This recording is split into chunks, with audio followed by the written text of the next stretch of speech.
Assalamualaikum warahmatullahi wabarakatuh. Perkenalkan, saya Aintitin Restiani SPD. Saya adalah guru bahasa Indonesia di SMP Negeri 2 Cibalong, Kabupaten Tasikmalaya, Jawa Barat. Sekaligus saya sebagai mahasiswa PPG dalam jabatan tahun 2022 kategori 1 di LPTK Universitas PGRI Mahadewa Indonesia, Denpasar, Bali. Pada kesempatan kali ini, saya akan praktik PPL di sekolah saya sendiri. Berikut ini video pembelajaran praktik PPL 1 dari saya. Selamat menyaksikan. Warahmatullahi wabarakatuh. Waalaikumsalam warahmatullahi wabarakatuh. Siap belajar.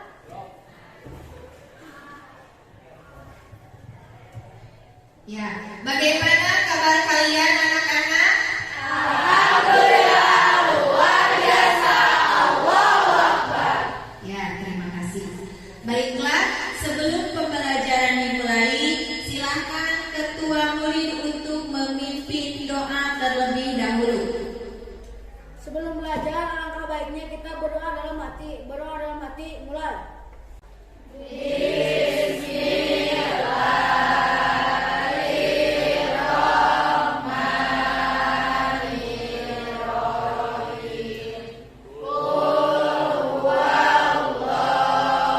Selanjutnya Ibu akan mengabsen terlebih dahulu. Hari ini hari Sabtu, tanggal 27. Ya. Absen pertama Aan Nuraini. Ya. Aditya Nugraha.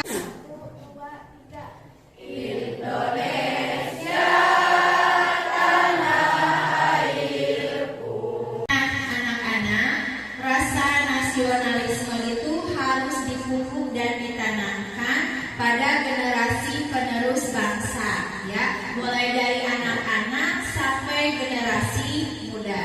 Masih ingat tentang pembelajaran minggu kemarin? Kita masih membahas materi tentang teks berita, ya. Di antaranya adalah tentang pengertian berita. Siapa yang masih ingat tentang pengertian berita? Ayo angkat tangan. Ya, coba kirana apa pengertian berita? Baca yang keras. Informasi, warta, pengetahuan terbaru tentang suatu kejadian atau peristiwa. Ya, berita itu tentang kejadian atau peristiwa. Benar ya? Tepuk tangan untuk Kirana. Apa sih manfaat teks berita? Nah, yang pertama, belajar teks berita itu bisa membantu seseorang untuk melatih bahasa Indonesianya.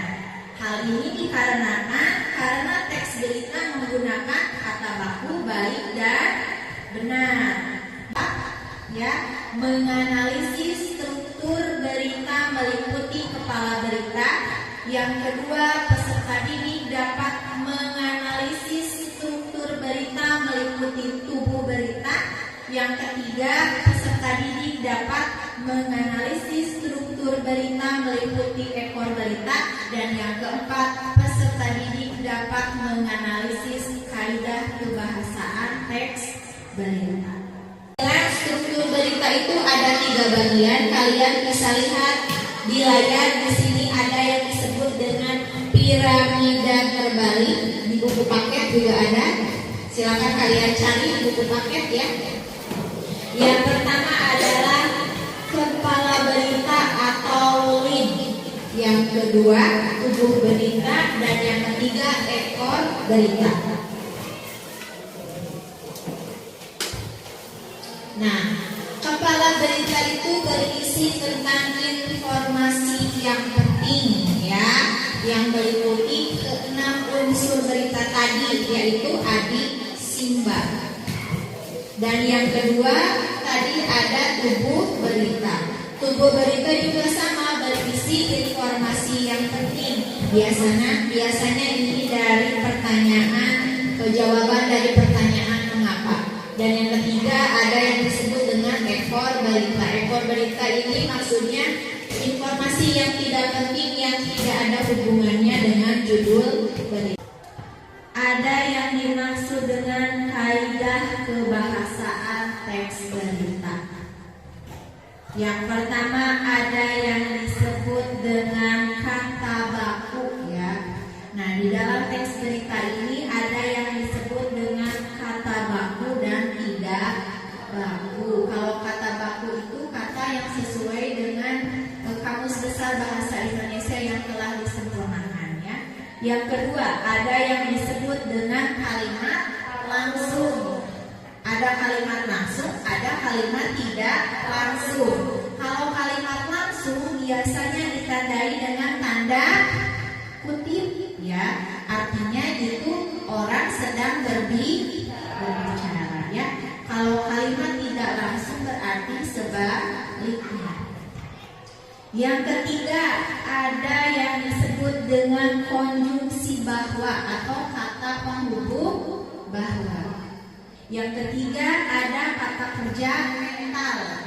Ya, yang dimaksud dengan kata kerja mental di sini adalah kata kerja hasil pemikiran. Coba dibuka di buku paket halaman 16. Apa saja contoh kata kerja mental? Sudah menemukan? Apa saja katanya kata kerja mental?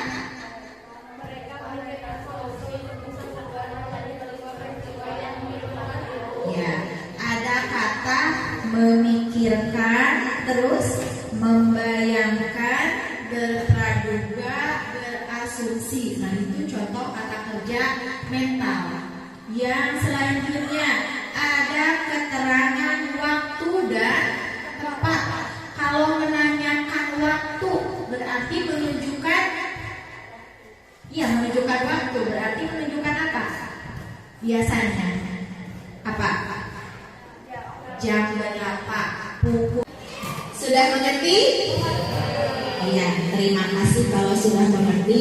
Nah, sekarang ada beberapa tugas yang harus kalian kerjakan secara kelompok dan berdiskusi, yaitu kalian harus menemukan atau menganalisis struktur bahasa ya dan kaidah kebahasaan teks berita.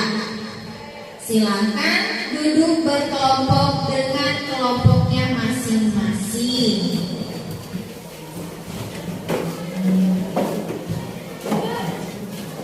Karena ibu akan membagikan lembar kerja peserta didik yang harus kalian kerjakan dan diskusikan. Jadi ibu harapkan kekompakan dari setiap kelompoknya untuk segera mengerjakan LKPD ya. Ya, kelompok 5 bagaimana, ada yang sulit? Tidak ada ya. Sudah sampai di mana tahap pengerjaannya? Ya. Kalian baca dulu ya teks beritanya.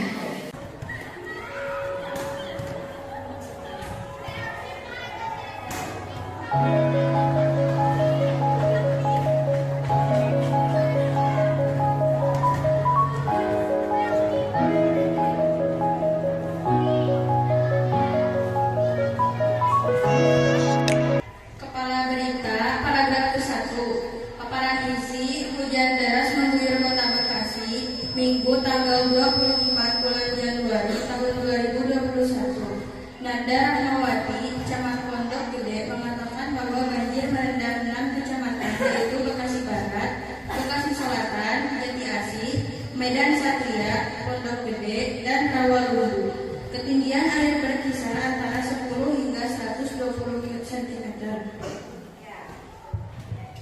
Itu jawaban dari kelompok 1. Ada yang berbeda jawabannya? Ya, sama semua? Ya, jadi yang termasuk kepala berita itu ada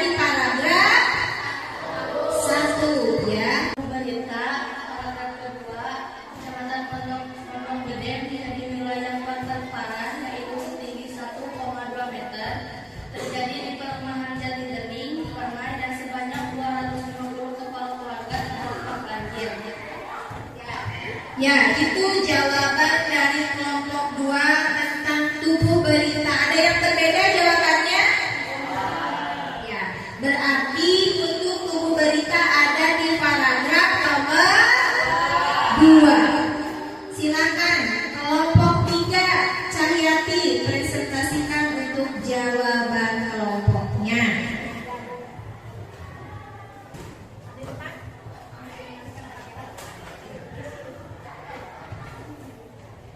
Yang ketiga, ekor berita, paragraf ketiga, paparan isi. Pemerintah membuka posko di dekat lokasi banjir untuk menerima dan menyalurkan bantuan dari pabrik pihak.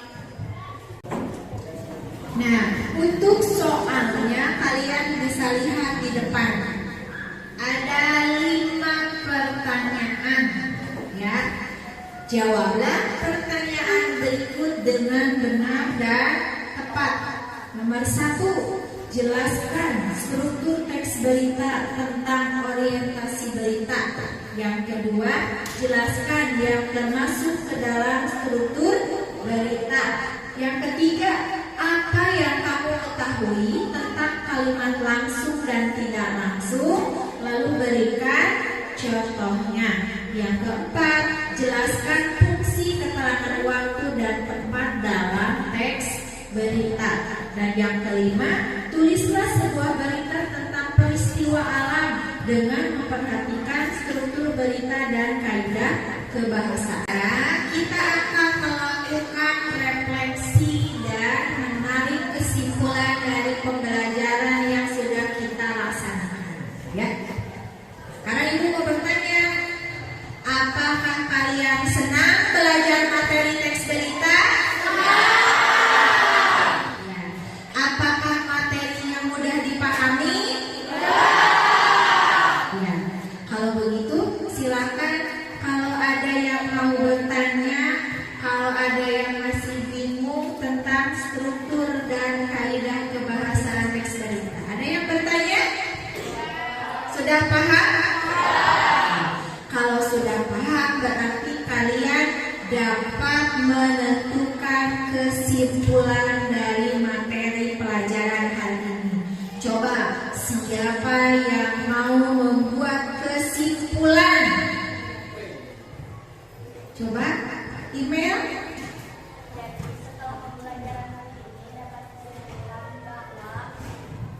Yang termasuk ke dalam struktur berita ada 3 bagian, yaitu yang ke-1, kepala berita atau head, adalah bagian awal pemberitaan yang memuatkan unsur berita dan memberisikan informasi penting.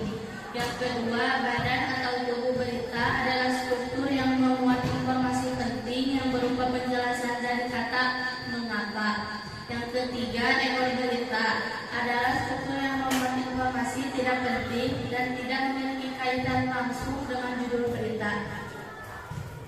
Ya, benar, itu untuk kesimpulan dari struktur teks berita. Ya, sekarang satu lagi, kesimpulan tentang kaidah kebahasaan. Siapa yang bisa? Ya, coba Sapitri baca dengan keras. Yang termasuk ke dalam kaidah kebahasaan teks berita yaitu bahasa baku, kalimat langsung, konjungsi bahwa, kata kerja mental, keterangan waktu dan tempat, konjungsi temporal. Nah, benar ya. Tadi Ibu akan memberikan reward pada kelompok yang paling aktif berdiskusi, ya, yaitu kelompok 5. Ya, tepuk tangan untuk kelompok 5 yang diketuai oleh Kirana, ya. Nah, kelompok yang lain jangan berkecil hati. Untuk pembelajaran selanjutnya, ayo kalian ditunjukkan, oh kelompok kami bisa, ya, kelompok kami yang terbaik, ya. Siap? Ya. Nah, mungkin pembelajaran untuk materi tentang struktur dan kaidah berita, ya, sampai di sini. Nanti minggu depan kita akan berjumpa lagi, tetapi dengan materi yang berbeda, ya. Ibu akan tutup pelajaran hari ini dengan sebuah pantun. Karena hujan tanah basah, sudah lama terkena gempa. Hari ini kita berpisah, semoga esok kita berjumpa. Ya, Ibu cukup sekian ya. Guru Irian, Guru Cendrawasih, cukup sekian dan terima kasih. Wassalamualaikum.